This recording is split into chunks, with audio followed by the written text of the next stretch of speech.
Hi everyone.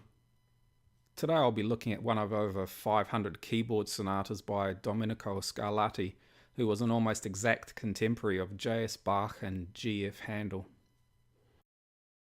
Although now known as keyboard sonatas, these works were originally titled exercises. The word sonata, therefore, in this context should be thought of as a piece to be played on an instrument and not as a work using the later sonata form. As with many of Scarlatti's keyboard sonatas, this one is organised in a binary pattern with each section repeated. The first section cadences in the relative major, C major, and the second in the tonic, A minor. Notable features of this work include Scarlatti's use of chromaticism and intervallic patterns. The work's two-part texture means there is occasionally some ambiguity with the harmonic basis, as certain vertical note combinations may suggest more than one harmonic possibility.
After the initial descending run, which harmonically probably alternates between the dominant and tonic of A minor, the tonic is established through this bar before Scarlatti uses the first of his intervallic patterns.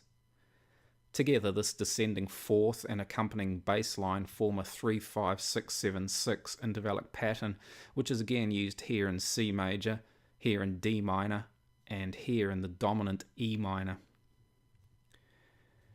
As with most intervallic patterns, this one has a purpose, a destination, which is here the key of the dominant minor. E minor's dominant chord is then approached with another intervallic pattern, this one alternating 7-6 over a chromatic bass. Many elaborated descending chromatic lines use 7-6 intervallic patterns, which have a series of sixths as their basis. The sixths are staggered to create the 7-6 line, which is achieved when the upper note of one of the underlying sixth intervals is sustained to sound over the following bass note. Although within this pattern there are combinations of notes which suggest diatonic chords of E minor or secondary chords, it's unnecessary to label each vertical combination, as these intervals are simply used to take the music from point A to B and should not be thought of as a typical chordal progression. From here, E minor's dominant is prolonged by a D sharp diminished seventh arpeggio, the arpeggio on the leading note of E minor. The combination of the diminished 7th arpeggio and dominant chord here creates a dominant minor 9th sound and a momentary false relation between E minor's raised and lowered 6th degrees. The tonic chord of E minor is then prolonged through this bar using voice exchange and its flattened 2nd degree. Here the E minor chord is also the pivot chord between the keys of E minor and D minor, and the F natural therefore is taken from the latter key. This material is then used sequentially in the following bars, moving through the keys of D minor and C minor before using another intervallic pattern to end in C major.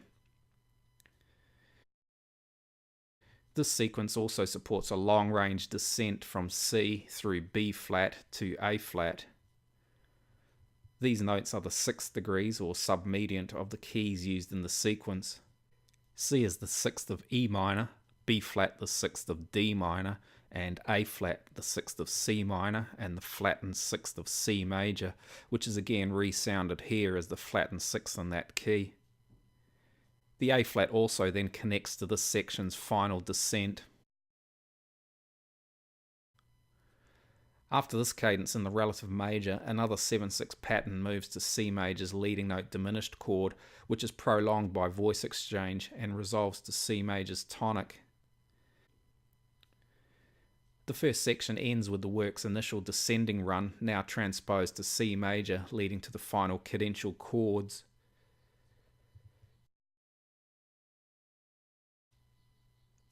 The second section begins with the descending run in C major, although here it resolves to a C minor chord, which is treated as the subdominant in G minor. The descending run is then used in G minor, where its tonic chord is also then treated as the subdominant of D minor. This process is repeated in D minor, although the key of D minor is established through these bars before another 7/6 intervallic pattern moves to the dominant 7th chord of A minor.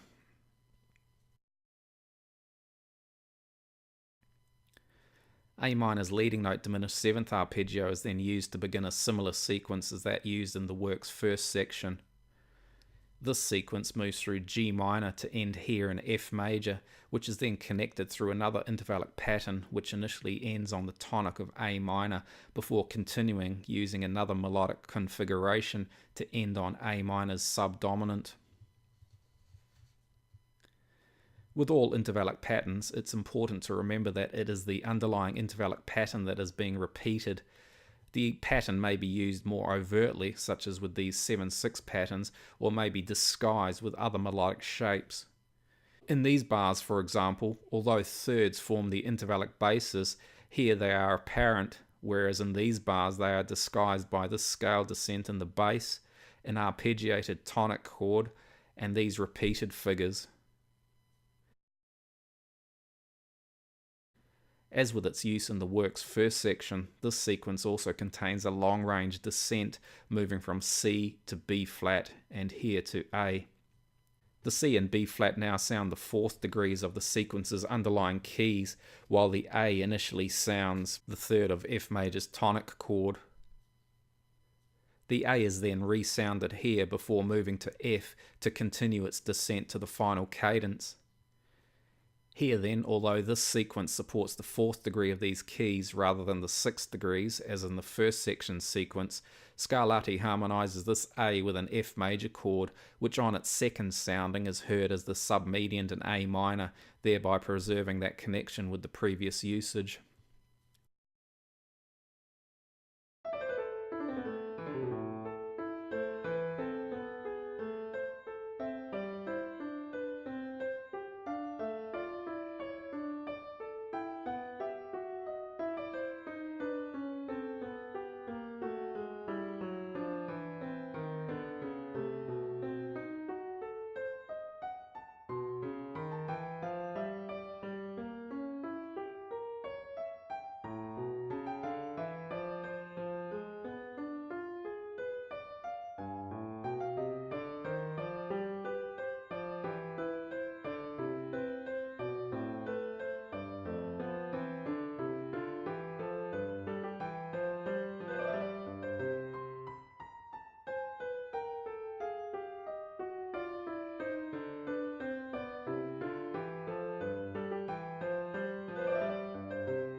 I hope you found this useful. Thanks for watching. See you next time.